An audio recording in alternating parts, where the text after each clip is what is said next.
Good morning, good afternoon, good evening, everyone from different parts of the world. Welcome, mabuhay, Wanying Daija. Welcome, everyone. We are so happy you can join us in today's CHU webinar series under the series of 2022 and beyond. We are excited for today's topic, which I believe we all can relate. Today, we will discuss and learn together about mental health, stress, and the healing power of nature. But before we start, I would like to encourage everyone to think about these questions while listening. What excites you? What concerns you? What would you like to know more about? And what ideas come to mind? And please, if you have questions, ideas, thoughts, please feel free to drop that in our chat box and our team will gather it and ask our speakers towards the end of our session. Now, let's welcome our speakers of the day. Mr. Vernon Sankey, a board director, a leadership coach, and the author of The Way, Finding Peace in Turbulent Times. Ms. Katey Lockwood, an emotional well-being and personal transformation coach and the co-author of The Way, Finding Peace in Turbulent Times. Let's also welcome our moderators for today, Mr. Dave McCoggan, who is our Senior Associate at the Consumer Healthcare Training Academy and a storyteller at Bibliosexual, and Mr. Steve Sowerby, of course, who is our founder of Expotential and a co-founder of the Consumer Healthcare Training Academy. So now, without further ado, let's welcome, please, help me in welcoming Vernon, Katey, Steve, and Dave. Thank you so much, Sheila. This is like the Tokyo Olympics, right? It is better than the Tokyo Olympics. More colorful, more inspiring. I think we're in for a really, really great hour. So hello to everyone and a big thank you and a hello to Vernon and Katey for taking the time to join us on a really, really important topic. Vernon, of course, we met some years ago. I think it must have been close to nearly 25 or 30 years ago that we first something like that. Yeah. So we won't count. But how is it that a CEO is now writing about stress, writing about how to manage stress in turbulent times? What's your journey? Why is it that we're here?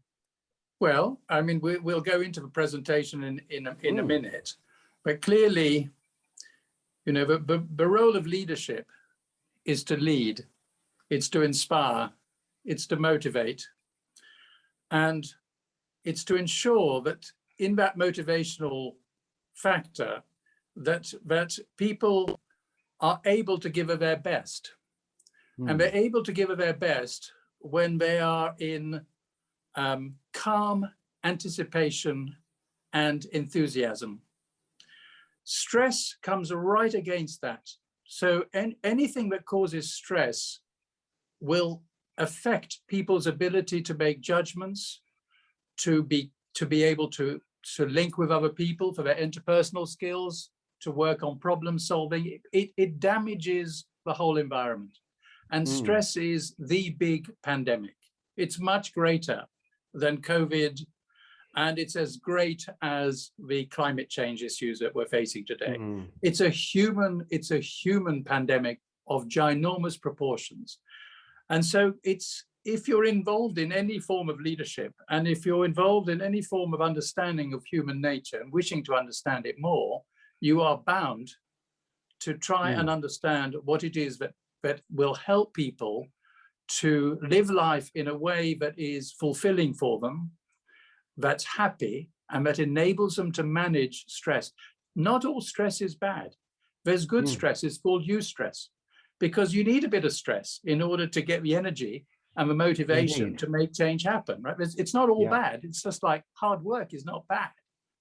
But and we'll get into this, but when you're out of control, then it becomes stress. And we will, as we will explore, it is all related to the way we understand the world.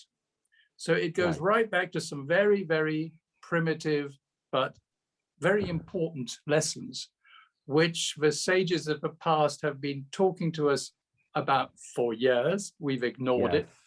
And the quantum physicists have now recognized is the truth.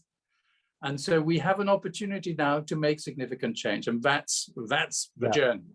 So there's a complete link between my position on boards, the advice I give to boards, the coaching I give to CEOs and chairmen, and this. They are exactly the same. Yeah. So it's about behavior, it's about how you view the world. And once you understand the principles, then there is nothing that you cannot handle. Nothing. Yeah, exactly. Exactly. And when we have an organization which is aligned and motivated and inspired and really working behind those principles, then we have, by definition, a very successful organization, because literally it will stop at nothing to fulfill its purpose. Absolutely. Brilliant. And I mean, Katey, I'll do a little plug. Sorry, I'll just do a little plug for your colleague, Mike Harley, because his book, Strategization, he'll be very pleased I'm talking about it. But it's all, it's all about that. And it's about the importance of people. Everything is about people. You know, we talk about organizations and so on, but organizations are what? They're an assembly of people. Correct. They're people. They're not things. They're people. And that's the key dimension. Anyway, here we are. Mike, I hope you enjoyed that. No, fantastic. Mike's just said, thanks very much. That was great. So that $250 he promised you is on the way, Vernon. That's great. Thank you. Good. Okay, very good. And Katey, a little bit about your journey. How is it that you are here and you connected with Vernon? And this is I think the second book that you have collaborated on. Tell us a little bit about your journey, please. So my background is in psychology, hypnotherapy, NLP, and emotional intelligence. So really that I was more interested in the human condition, and I wanted to study different modalities, so it's had a wholeness approach to it rather than just one strategy. The strategy is based on the holistic side, so it's mind, body, soul connection. And when in alignment with that, we actually are able to really connect to ourselves and understand ourselves better. So in effect, what we talk about in the book, and we'll speak about that a bit later, we talk about these universal laws, these natural laws. And these are governed in nature, but they are very much to do with the mental health aspect of humans, because we are actually connected to everything, as we discussed. So when we understand this better, we understand that although we have the effect of something like stress or depression or anxiety, we know that it has a cause. So we have to we can't just sort of to go to the effect and try to understand that. We have to understand where this is coming from, why it's happening. Indeed. And therefore, when we're able to do that, we can then look at that to actually overcome it and to get better results. Yeah.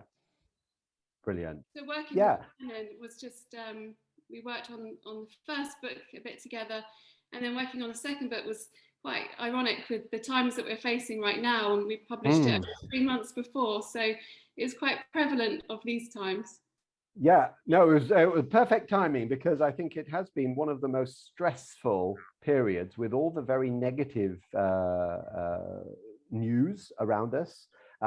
So one of the things I want to give as a challenge to the audience is, as you're listening, there's many tips and techniques and thoughts that will be, of course, that you can apply for yourself and your colleagues, but I'd also like you to think about how we can apply some of these learnings to consumers and our customers in the healthcare industry. How can we influence them, not only in finding solutions for the various conditions that we produce products and solutions for, but how can we use some of these learnings in terms of helping them also with their mental wellness and helping them with their stress? Because this, I think we'll also talk about, is the cause of many worsening conditions, health conditions. Stress actually is a very negative impact, has a very negative impact on our bodies, really. but when Katey and I first met, I had already started writing The Stairway to Happiness, and it had 4 steps, right? It had 4 steps, which is instant gratification, which is the original step. And then the second step is the happiness of achievement. Yeah. And the third is the happiness of giving, as you start to become more altruistic. And the last step was the happiness of relationships. And I showed this to Katey with the expectation that she would loudly applaud the whole thing. And she looked very, very unhappy about it. And so I thought, well, what on earth's wrong? It's brilliant. 4 steps, it's all very clear. And she said, you haven't really understood there is a 5th step. And the 5th step is the happiness of harmony. Okay. And so once the penny dropped, which it did, I had to update and put another step in the book, and that got us down the road of my development of understanding of what that meant, and that's what brought us to the second book, which is actually taking the happiness of harmony to much deeper levels. What does that really mean? So from there, we both went on a learning journey as well as a development journey in order to really explode that last step. So both books are relevant. One is a more straightforward, these are steps, this is what you can do about it.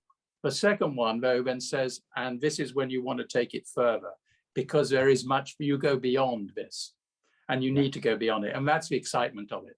And that's what we teach. Fantastic. Fantastic. So let's talk a little bit about stress. Yeah, well, if we can start there, we've got a couple of slides. And I mean, I don't think this is any surprise to anybody, but the level of stress is absolutely massive and has been increasing. This is the British study that was done by Perkbox. 79% commonly experienced work-related stress, at 20% higher than the year before. And we will go into why. In America, you've got the same, except it's even higher, 94%. And there are other factors affecting the states, but this is Reich's survey. It is huge. And as you said, Steve, stress is the cause of many, if not almost all, psychosomatic diseases.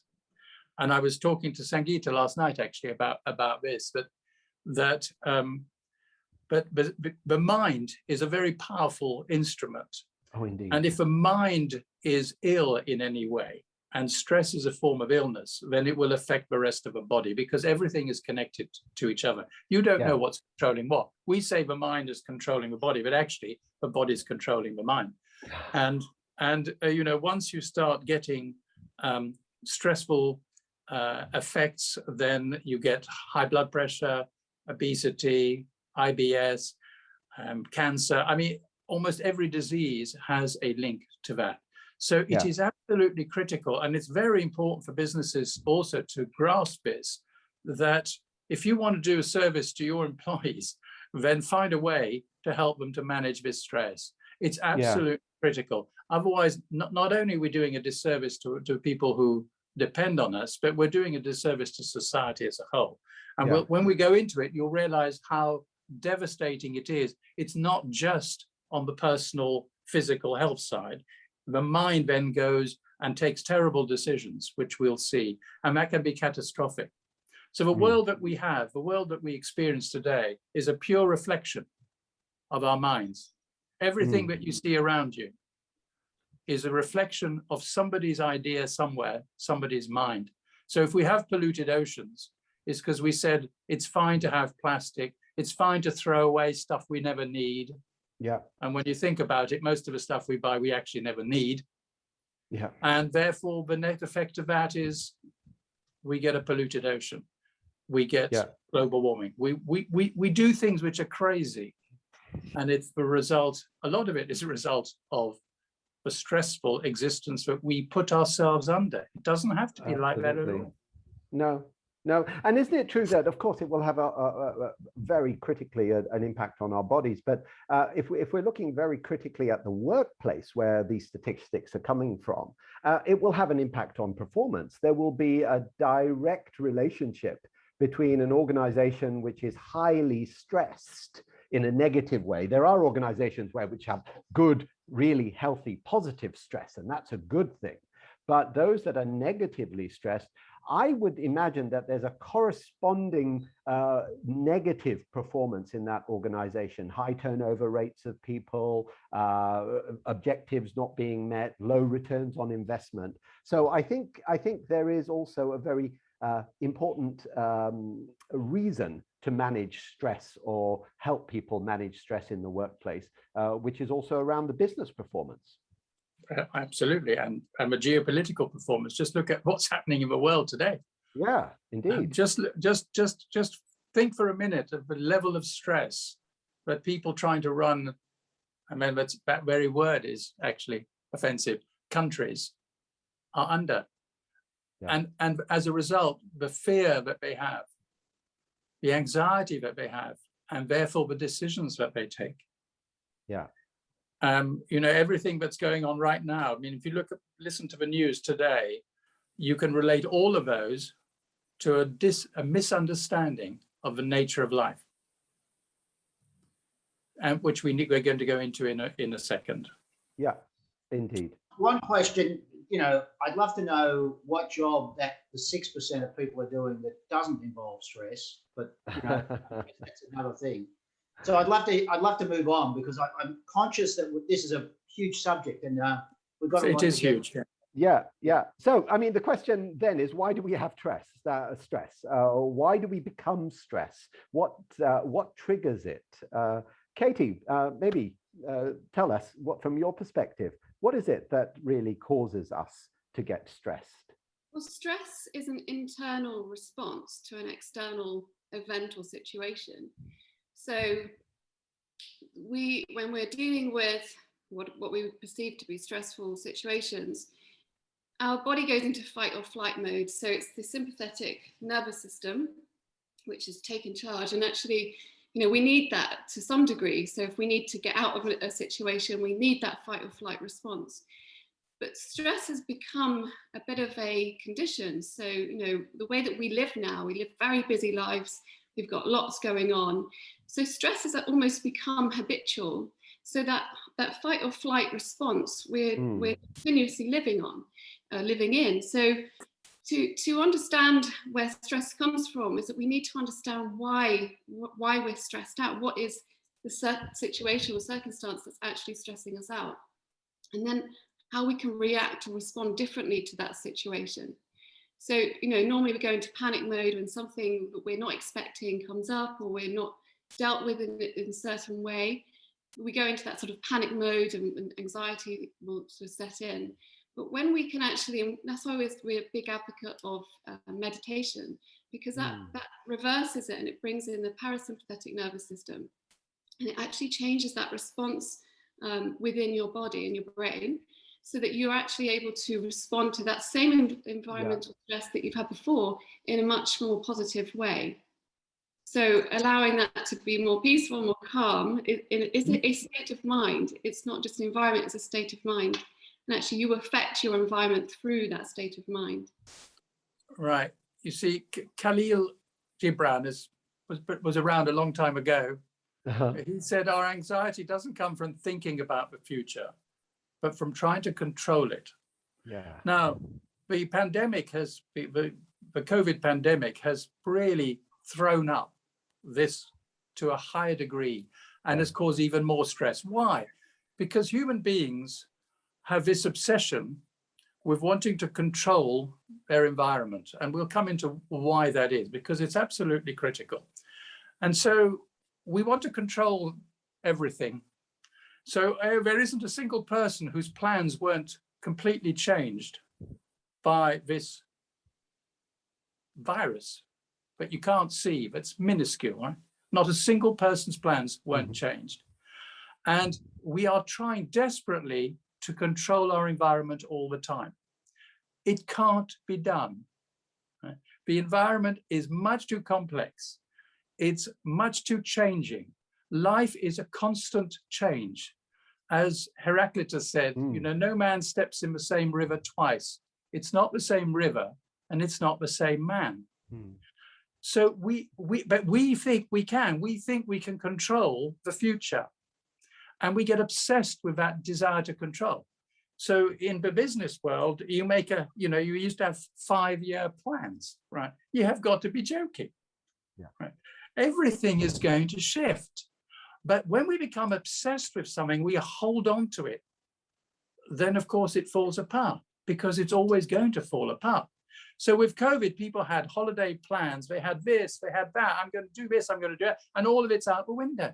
Well, if you're obsessed with control, which we are, and we'll explain to you why we've become obsessed with control, then, of course, when something like that happens, everything falls apart and we get very stressed. Because this is also very important. Now, Dan Millman's much more contemporary, but he says the same thing, which is when we resist what is, when we try and shift something which is self-evident because we don't like it, then we create stress. So if, for example, we're asked to do something different in work and we resist that, we will create stress. I'm not saying it's the wrong thing to do. I'm just saying be aware that every time you resist what is, and what is it that is truth? What is the truth? The only things you can control are your own thoughts and your own actions, nothing else. But we are obsessed with controlling our environment, and we resist when things change. And that's why interpersonal relationships fall apart, because one person is resisting what the other person is wanting to do, and is trying to control the other person.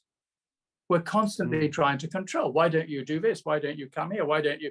Whoa. That is stress. So stressful living comes from a misunderstanding of life and trying to control what is not controllable, trying to resist things that can't be resisted. The river will flow to the sea. You can dam it up as much as you want. It will go to the sea in the end. Right? So this is Eckhart Tolle, even more contemporary, which is right. Now, if we're in a conference meeting, or if we're chatting to somebody, but at the same time, we're looking over our shoulder or their shoulder to see who else is there, right? Or we're looking at our text when we could be listening to what's happening, we are in effect here, but wanting to be somewhere else. That is a cause of stress, right? We are not in the moment, being now.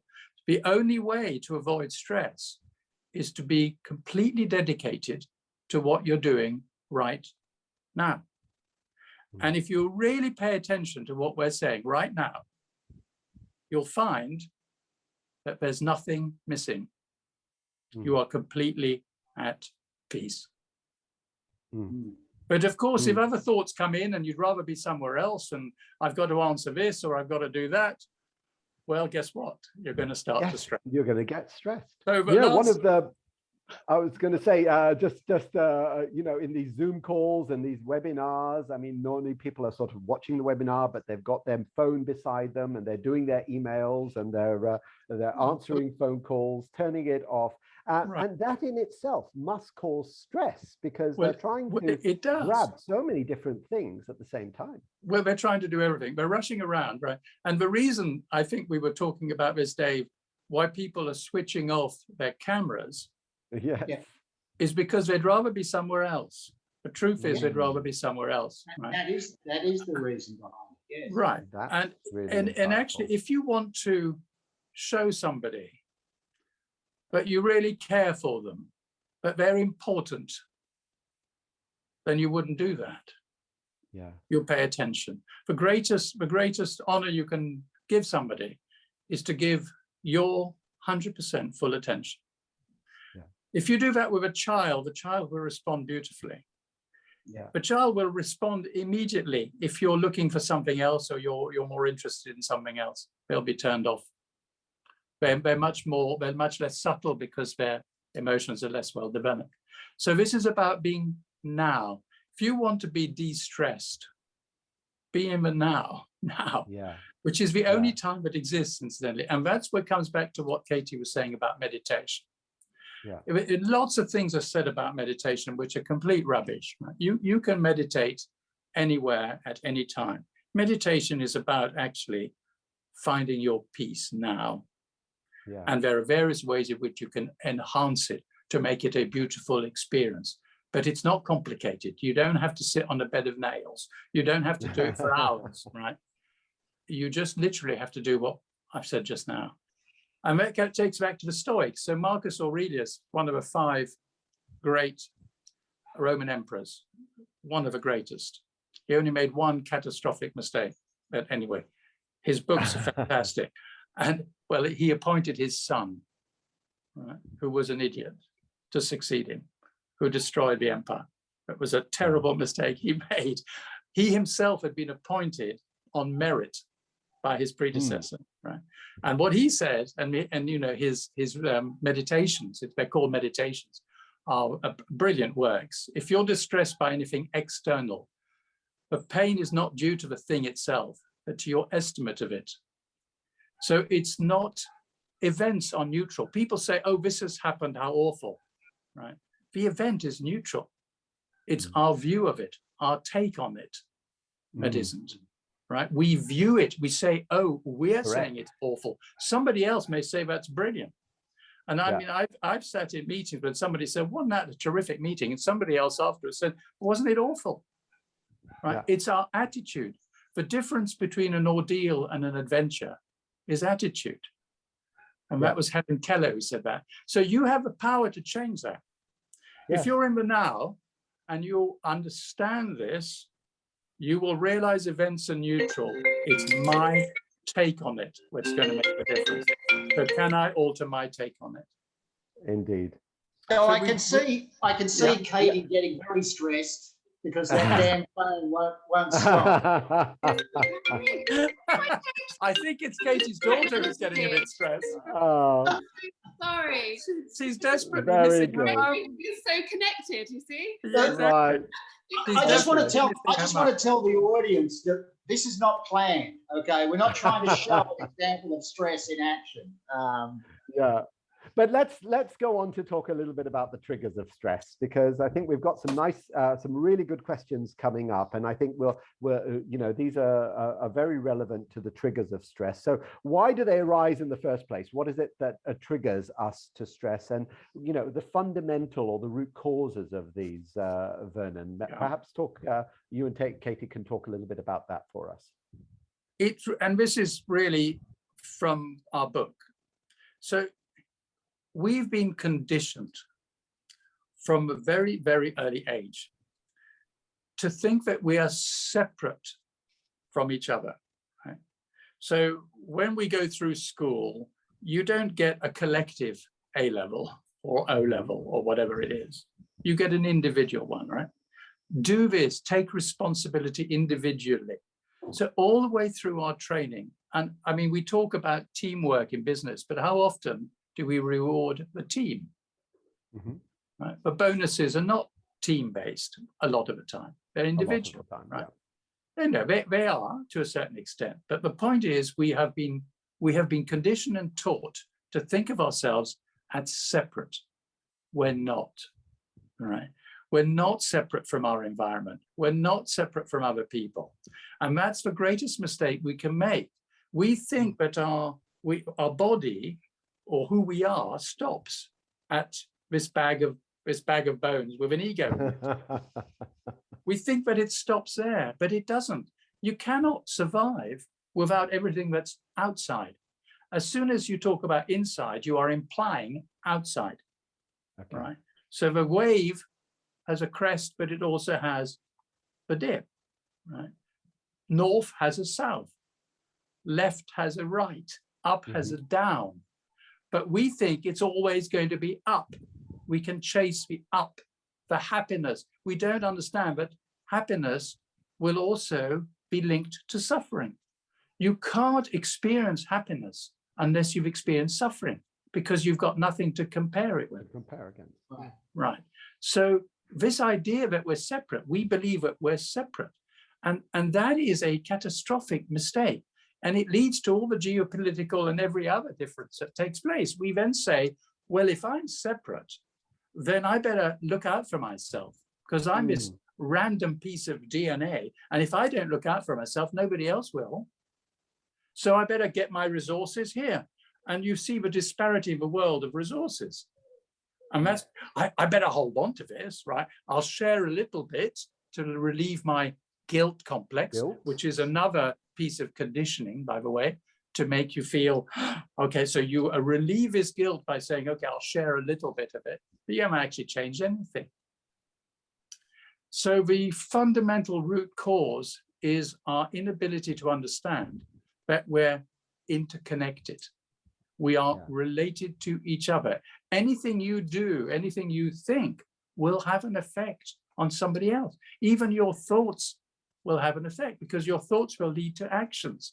And those actions, and they're called in our book, but we have a law of vibration. These are universal laws, incidentally. They're not woo-woo. They're very, very solid laws. And they are very important laws. But law of vibration is we send out messages. So when we send out positive messages, we will tend to get positive messages back again. We're encouraging things. Incidentally, if you send negative messages, you get the same thing. You will know that somebody who's got a negative attitude and frame of mind can completely disrupt a meeting in an instant. Yep. Everybody will feel that negative energy. We are connected. So the biggest reason for stress is thinking that we're separate. That means it leads us to being very selfish. And as a result, I need to control my environment in order to make it safer. And as soon as you talk about control, you're talking about resistance, you're talking about stress. Yeah. And then if we'll go to the next one, then I'll pass it over to Katey. You see, this is Albert Einstein. So you know, most of these are philosophies that date back thousands of years. You can find them in Hindu philosophy, the Vedas, the Upanishads, the Bhagavad Gita. You can find them in Buddhism and so on. But actually, Albert Einstein realized exactly the same thing. A human being experiences himself as something separate from the rest, a kind of optical delusion of consciousness. This delusion is a prison. And so he understood. So here is a left-brained scientist, right, understood this perfectly. I'll pass it over to Kate to elaborate on this, because Albert Einstein really understood this fundamentally, and quantum physics has brought spirituality and modernity together. Katey, do you want? He was the ultimate of science and spirituality sort of merging, so that we can understand that not everything has to be proved by actually seeing it. We can sometimes understand it through nature. We're looking at, even with the pandemic, we're seeing how, you know, things like alcoholism is going up, drug abuse is going up. So how we deal with negative experiences or challenges is internal. So although we're seeing the pandemic as an external situation, how we experience it is through our internal mindset. And that's really important, because, you know, when somebody doesn't understand how we can relate to our negative experiences or our negative thoughts, and our go-to is to go to drink or to go to drugs or to go to, because we can't sit with what we're experiencing, that's where the problem lies. When we can actually experience that negative situation and therefore turn it around and be in it, just be present in what we're experiencing, we can often find a really positive outcome out of that experience. But we have to, it's a different habit, it's a different mindset to actually experience that challenge and to react from it from a positive mindset, rather than the go-to of, you know, trying to numb that pain, to actually experience the pain and then to actually redirect it and look at it from a positive aspect. And, you know, is where we change it. And that's where the power is within our own mind, is to change that experience right now. So we've had ancient wisdom, we've had scientific wisdom, and John Lennon understood it completely when he said, "I'm he, as you are me, and we are all together." It is about being connected. We are all connected, whether we like it or not. He understood that, but obviously he'd been out in India, and he'd studied some of his. So the next question is, what do we do about managing it? And it really is about understanding the causes of our discomfort, which is what we've been talking about. We keep feeling that there's something missing. Right? We're never quite there. The great risk is that we arrive at the end of our lives and have still not found this mystical something, right? I want to be somewhere else than here, because somewhere else has got a goodie attached to it. The only problem is I've never found that goodie. I can't find that goodie.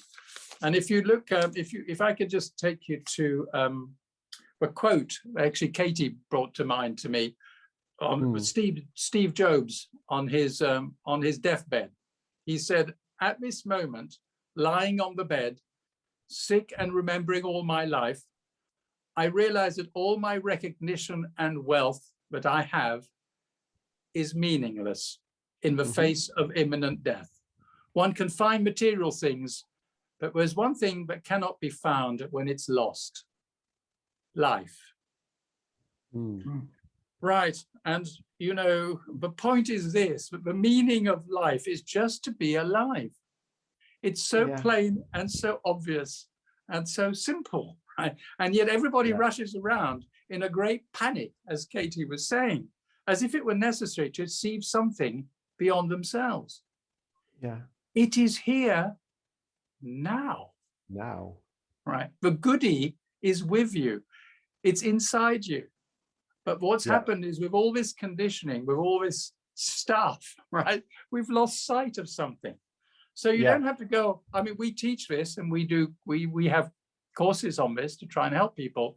But in fact, in some ways, it's a bit of a con, because people are looking to go somewhere and get somewhere, but actually they're already there. It's just that they don't know they're already there. And it's already coming back to basic understanding of your human nature. So, Vernon, why is it? Do you think that part of the reason why people can't manage stress is that we don't approach this in our education?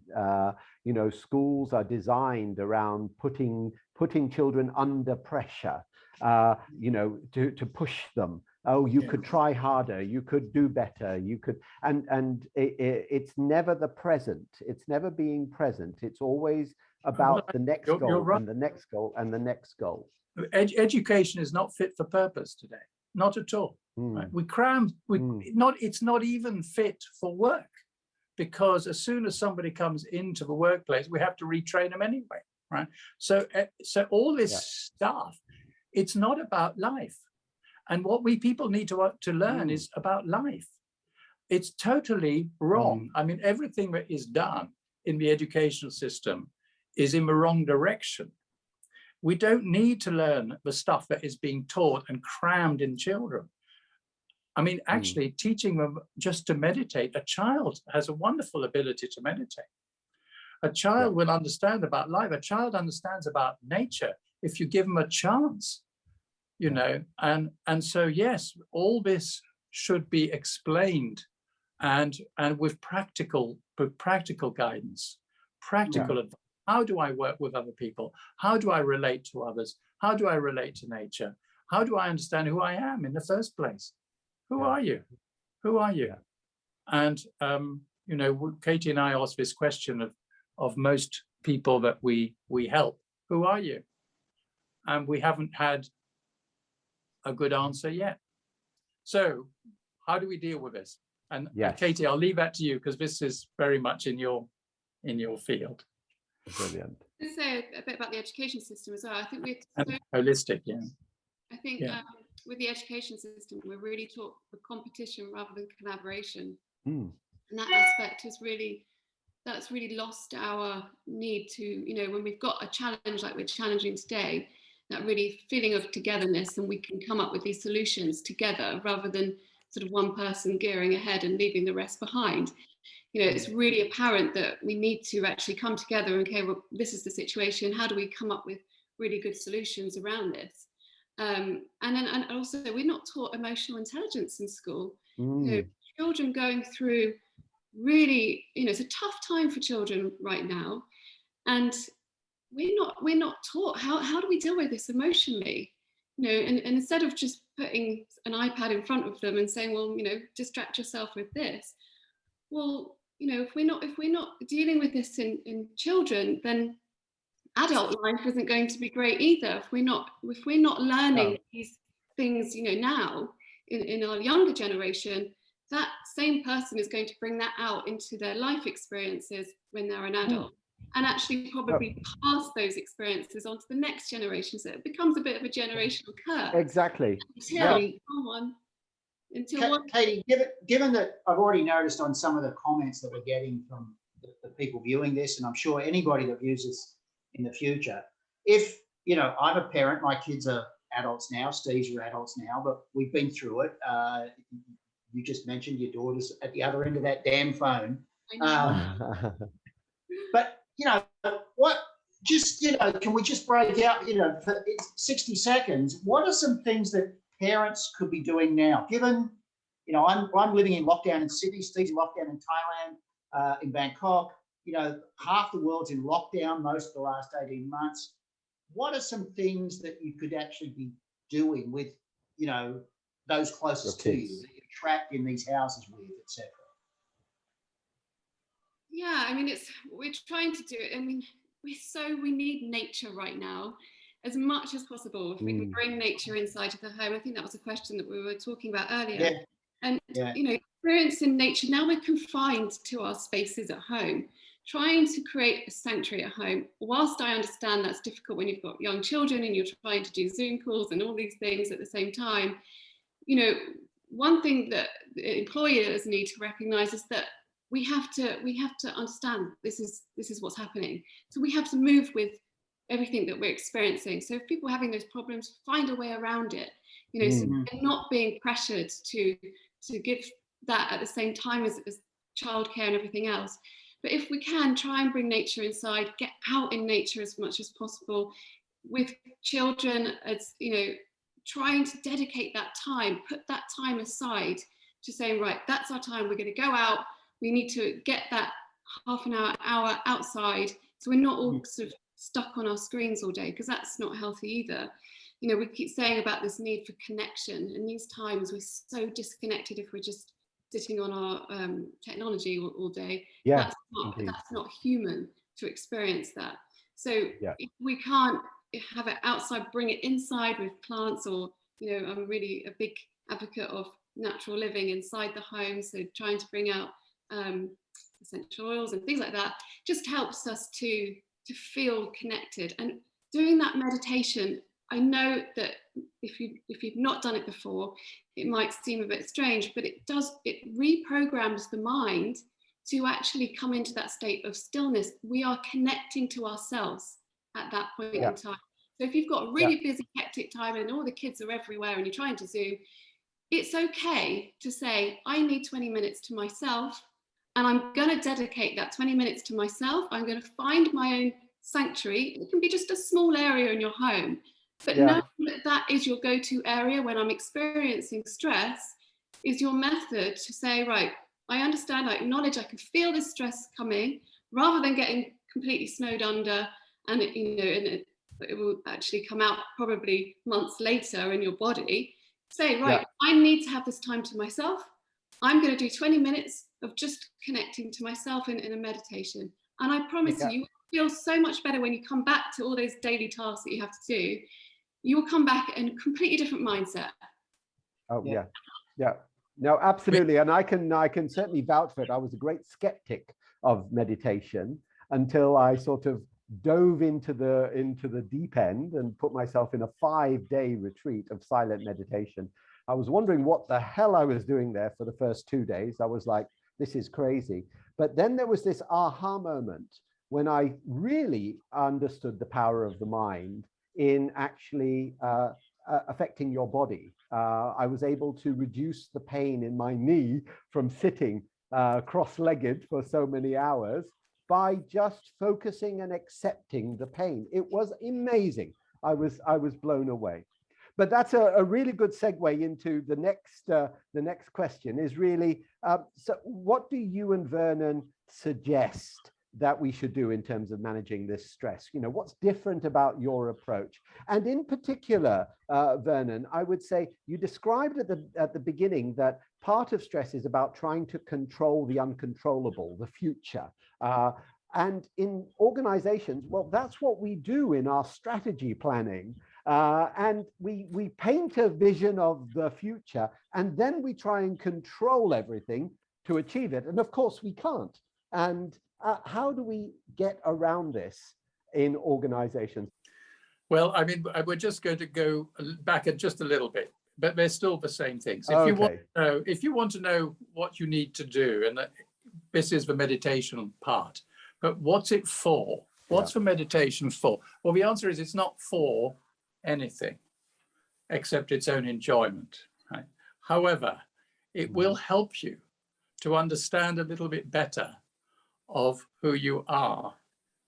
And when you really go into that and you realize it isn't all the things that you've been led to believe it is. So it's not your name, it's not your title, it's not what you do, it's not your role.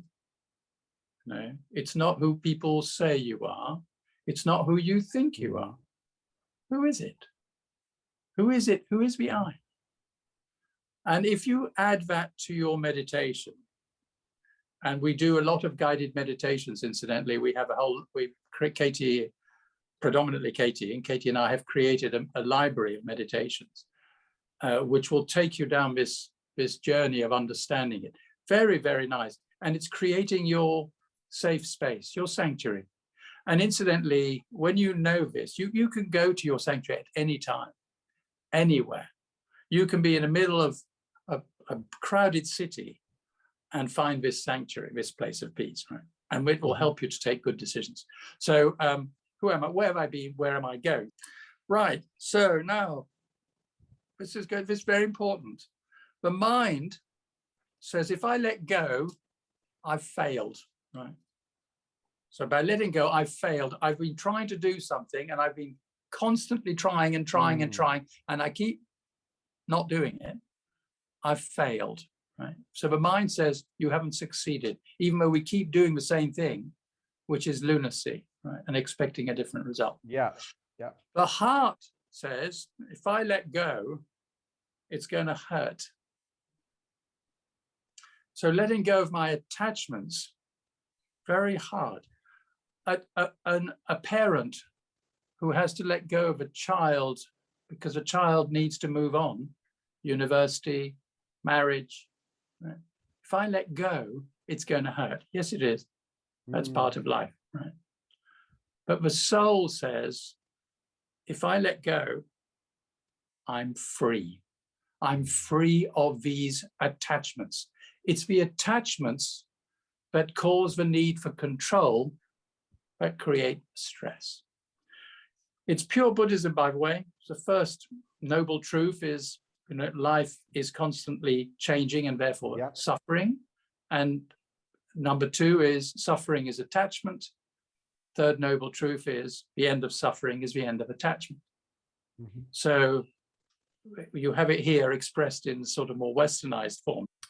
Well, in some ways, we've already had that, which is be in the now. The guidance we give you is be now, be present, right? We have been conditioned to think that if you look at a watch or something, that the second hand is time, right? And as it goes past, time's gone, time's moved on, right? So we see this tiny thin line as what separates the future from the past. Whereas in fact, it's the only time that exists. Time is eternal, the eternal now. Everything that happens now. But we are so obsessed with the past And we get so anxious and stressed about what we might have done, what I could have done, what I should have done, all the things that went wrong, what might have, right? And we're so obsessed with our expectations of the future, what might happen, right? That we forget that the only time you can live is now. Mm-hmm. And I'm not saying of course, we have the human mind, unlike the animal mind, the human mind has the ability to analyze the past in order to try and predict the future, right? Wonderful facility. But in that sort of systematic analytical mode, it loses sight of the big picture. It thinks you're the actor. You think you're the actor, and you forget that the stage and the background of the play is also who you are. You think you're the wave, but you're actually the ocean as well. We've lost sight of all that. Right? This is what we need to teach, because, you know, show me a person, show me a wave that's separate from the ocean, and I'll show you a person who's separate from the universe. Mm. This is what, it's very difficult to get these across, because these are, I'm trying to put in intellectual form, something which can only be felt. It can only be experienced.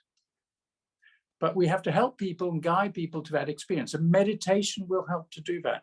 Being in the now, giving people full attention will help to do that.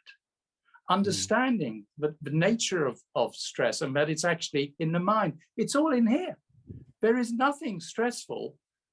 In truth, there's nothing stressful. Not even pain is necessarily stressful. It's our view of it. And if you look at things like fear, fear is not real.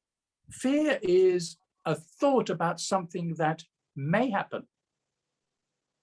And when it happens, fear's gone, right? Because you're in the moment. When you're in the moment and you've got a crisis to deal with, there is no anxiety. You just deal with it, right? You just do it. But the thing that really frightens you is, will I be able to cope? Will I be able to deal with it? What will happen if I don't? I mean, all those things are mind games. They're thoughts. We have to learn to control our thoughts, understand where they come from, and understand how you control them. So, I mean, really, we can give you some. Walking in nature is terribly important, because, you know, to walk in nature is to witness 1,000 miracles. And you can bring nature in through the Zoom if you like. I mean, Katey and I have done a little video called Mental Health, Stress, and the natural power of nature, the healing power of nature. We've done a video just on that. And the last 5 minutes are just videos of nature. So we're bringing nature into a home via Zoom. I think you know, it's great to be outside, of course, but if you can't be outside, and some people can't, they're ill, they're not well, you can still experience nature inside. You can feel it, you can sense it, you can hear it, you can smell it, you can, you know. So those are the things. That is what true life is. The rest is just as Albert Einstein said, just an illusion and a delusion. You know, we kid us. Right? It's all going to fall apart in the end, right? Just remember that.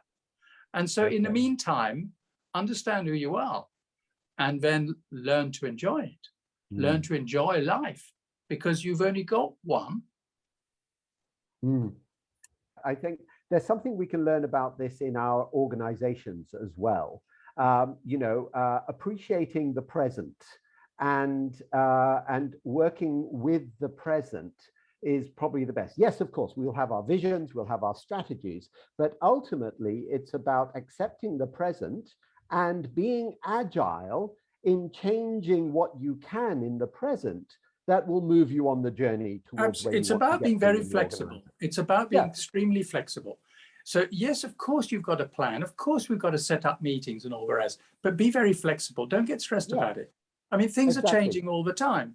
And so fine, they've changed. Great. Okay, so what can I do about it? You know, I'll do this or I'll do that. It's all part of life. It's wonderful. You know, who cares, right? We'll get there anyway. One way or another, we'll get there. So, I mean, this is Ralph Waldo Emerson. This is what Katey was saying about, you know, about the power of nature, because in the woods we return to reason and faith. There I feel nothing can befall me in life which nature cannot repair. And so it is important in the workplace or anywhere else. Just go out, just observe a flower, just the miracle of just a flower, right? And there we are, it's doing this thing, even a nettle, right? And you say, well, no human being can create that. We can fiddle about with seeds, but we didn't make the seeds. Yeah, yeah. And if you multiply that, it's an incredible array of miracles that we are surrounded with, right? We are surrounded with miracles all the time. The problem is we're so busy rushing around, we don't even see them. Yeah, indeed. Last couple of minutes, Vernon, unfortunately. Okay. I would love to keep talking. Let's go on to the next slide, because I'd really look, after this slide in terms of what are your parting thoughts for us. There we go. So these are key takeaways. So Katey, self-awareness. Yeah, so self-awareness, again, what I was talking about earlier, just to recognize when that stress is occurring. To understand it, we kind of just don't associate with it. So we're kind of in that rat race mentality, and we don't often have that self-awareness around our feelings. So when we're feeling that stress or anxiety, rather than let it build up and carrying on, you actually do something about it. Whether it is just going out for a 5-minute walk, or whether it is just to go and experience something that you want to enjoy to experience. I've seen many people on walks who are still in their head, and I can feel their stress as they're walking in the countryside, because they're still in that mindset. They're probably thinking about all the things they need to do, instead of just being completely present with what they're experiencing around them. Have that time out. It's really important for the mind just to calm down, to actually really have self-awareness around those emotional states, whether that thinking pattern is negative. We always have the ability to change thoughts to positive thoughts, rather than being sort of sucked in by that negativity, and we're experiencing that at the moment. Don't consume it. If it's making you feel bad, whether it's watching something on TV, whether it's watching something on social media, take yourself away from it. That's our power, to say, well, that doesn't make me feel good, so I'm going to do things that make me feel good. Now, having that self-awareness is really critical. You are your own doctor in so many regards, because when you are actually able to do that, you change it. You change that state, and we're able to do that. So that's the first point, is the self-awareness. To understand that we're all connected is really important. So that if one person's suffering, don't let them suffer alone. That's where mental health is really key. We have to be aware that we can be there for other people, and also to experience that connection in nature, connection to what we call a universal intelligence. And Einstein spoke about this superior intelligence. But when we are connected, we feel so much different. We will feel like we have this purpose. And there's so much more to life than just being disconnected in that rat race. So again, that's a mindset. And what we're trying to talk about, it is a different way of understanding. And it's almost reprogramming the mind to think differently about challenges or situations, so that we can come up with much more positive attitudes around it. And then stillness is obviously part of that.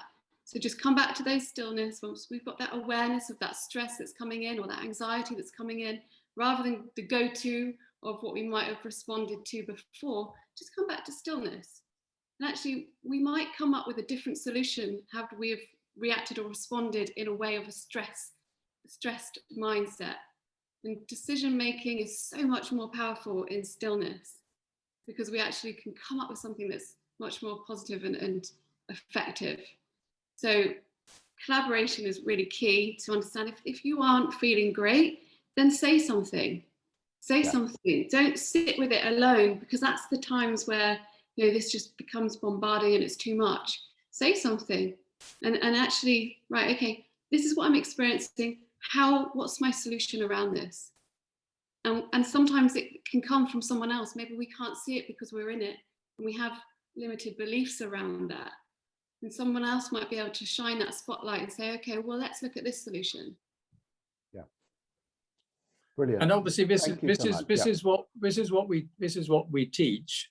So we are qualified to do EQ assessments, which are 15 different categories of emotional intelligence, and self-awareness is obviously one of the critical ones, because until you understand yourself, how you react, what you react to, what it is that you're comfortable with, what it is that you're not comfortable with, until you have that own assessment done of yourself, you really don't know. You're flying blind, right? But the connection is what we've been talking about. That we are connected. We're not just a bag of bones. We are connected to everything else. So it's all coming out now. You know, the global warming is because we have lost sight of the fact that we're connected to nature. Right?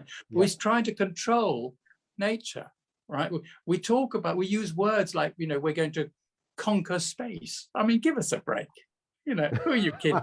Who are you kidding? You know, I'm going to conquer the mountain. The mountain is your friend. When I went up Kilimanjaro, it was a wonderful experience. It's our friend. It's showing you beautiful stuff, right? There's nothing about conquering it. If it doesn't want you to be there, it'll push you off it, right? Push you off. And stillness is the archetype. There's a nice quote I'll just finish you with, which from Papaji. He said, "Keep quiet, and you'll know who you really are. There's nothing outside that can help you. You have to just keep quiet. That's all." Great advice to finish it off. Because we do have the books that we're talking about. In case anybody wants to see what they look like, we have got some more books. Actually, we've got the Way course which is coming out. So it's taking the Way and it's converted into a full course with exercises, quizzes, and all kinds of things. And then we've got several other books in the pipeline, including one on managing toxic people, which we've been asked to hurry up and finish. As there seems to be quite a need. There's probably a demand for that, yes. Very, very, very relevant. And you'd be glad to know. All right. Just post in the group that he's read the books and he recommends everybody else does read them. So the mutual stuff. Well done, Mike. The $250 is on its way back to you. Yeah, brilliant. Okay, well, thank you so much. And I think there's something there for every one of us in terms of our own personal development and helping us manage our stress, but also in terms of your organizations and teams, because again, we are really connected in our organizations and we forget, we spend more time fighting against each other, perhaps coming from our education, Katey, in our organizations, rather than really working as a connected organism to actually make good things for the rest of our connected communities. So really, really important. So thank you very much. Any last words, Dave, before we let Sheila do the that was great. All jokes aside, now for everybody still listening, before we started the actual session today, Steve had a different shirt on and he changed into that shirt for the session. And I'm wearing a shirt that just tells the world I'm feeling amazing today. And I think that probably is in sync with the message that Vernon and Katey were trying to get across. Yeah. If you don't feel inside yourself and feel good with the way you feel about things, then you're not going to get out of that bind of stress, right? So this session was really good at bringing that alive. I really appreciate it. And I hope people do go out and read some more of Vernon and Katey's work with the books. I've said on the chat session, I said on the chat notes, there was a lot of conversation in the chat room while this is going on, some good points and questions raised. And what we'll be doing is we're going to share all that with Vernon and Katey later and ask if they could just write some notes back with their opinions on the things that were raised in that chat session so we can send it back to everybody that's attended this evening's or today or morning, wherever you are, this session. Yeah. Okay. Great.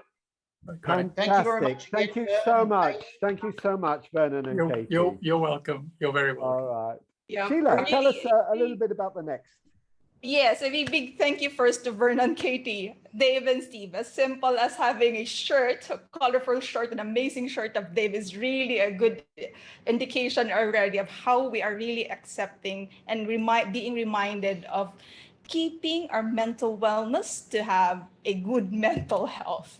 Again, and also, thank you everyone for joining us today. Thank you, Kabkun. Maraming salamat. But before we part, allow us to join and to invite you again to our next webinar on September under the topic of healthcare marketing under pressure, how to improve client agency performance by Mr. Kim Walker, who is the founder and chairman of Appraise Worldwide. Appraise actually builds stronger, more productive relationships between many of the world's leading marketers and communication agencies. And finally, on behalf of the Consumer Healthcare Training Academy, we would like you all to also find us on LinkedIn to continue this very fun-filled conversation and discussion. So you may see here the LinkedIn accounts of Vernon, Katey, Dave, and Steve. Please join us in LinkedIn. And again, maraming salamat. Thank you so much, everyone. Thank you, Vernon, Katey, Dave, and Steve. And we hope to see you again on September. But for now, we wish you all be safe, healthy, and enjoy nature. Goodbye, everyone. Take care. Bye. Bye, everyone. Thank you. Thanks, everybody.